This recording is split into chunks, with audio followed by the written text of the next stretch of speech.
ये वो टाइम था जब स्कूल में एक ऐसा बंदा था जिसे पूरा यकीन था कि वो बाकी सबसे बेहतर है। उसे बस कंपटीशन करना था, कोई फर्क नहीं पड़ता सामने कौन है। उसका मानना था कि हर किसी की कोई न कोई कमजोरी होती है और वही उसकी ताकत थी। वो हर चैलेंज लेने को तैयार था, चाहे उसे बेसिक्स का भी आइडिया ना हो। स्कूल का माहौल जबरदस्त था। पूरा क्राउड इकट्ठा था जिसमें एलीट्स सबसे आगे थे और उनके पीछे प्रीफेक्ट्स चल रहे थे जो नए स्टूडेंट्स और पहले साल वालों को लीड कर रहे थे। एलीट्स और प्रीफेक्ट्स स्कूल के गेट पर आकर रुक गए और बाकी भीड़ से अलग हो गए। एक आदमी सामने आया जिसकी आवाज में वही टोन थी जो किसी फैंटेसी आरपीजी गेम के ट्यूटोरियल एनपीसी में होती है।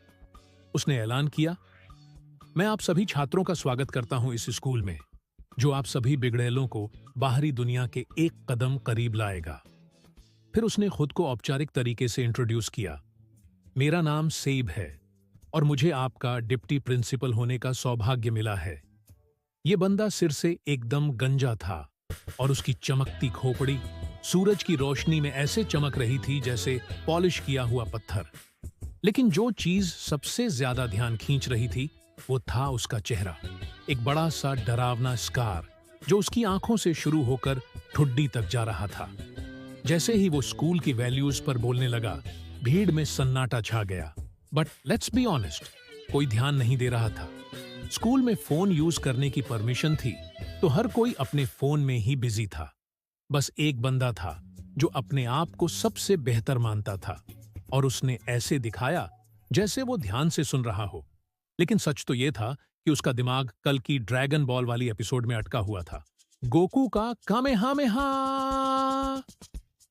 अचानक स्पीच खत्म हुई और तभी सबके फोन बंद हो गए। पूरी भीड़ में हलचल मच गई क्योंकि सबने अपने फोन जेब में डाल लिए।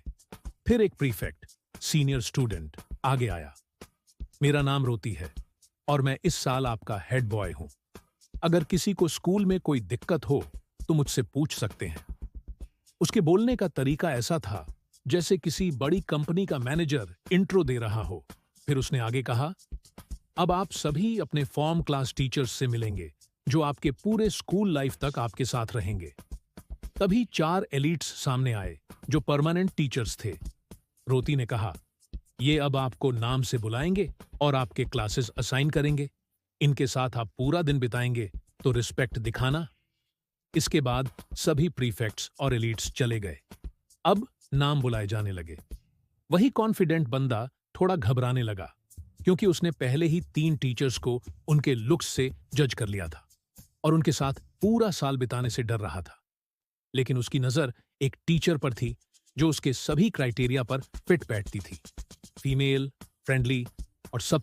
पिक मी प्लीज, जैम मस्का। जैसे ही उस टीचर ने उसका नाम लिया, उसका दिल एक सेकंड के लिए रुक सा गया। उसने एकदम जोश में वापस अपना ओवर कॉन्फिडेंस हासिल कर लिया।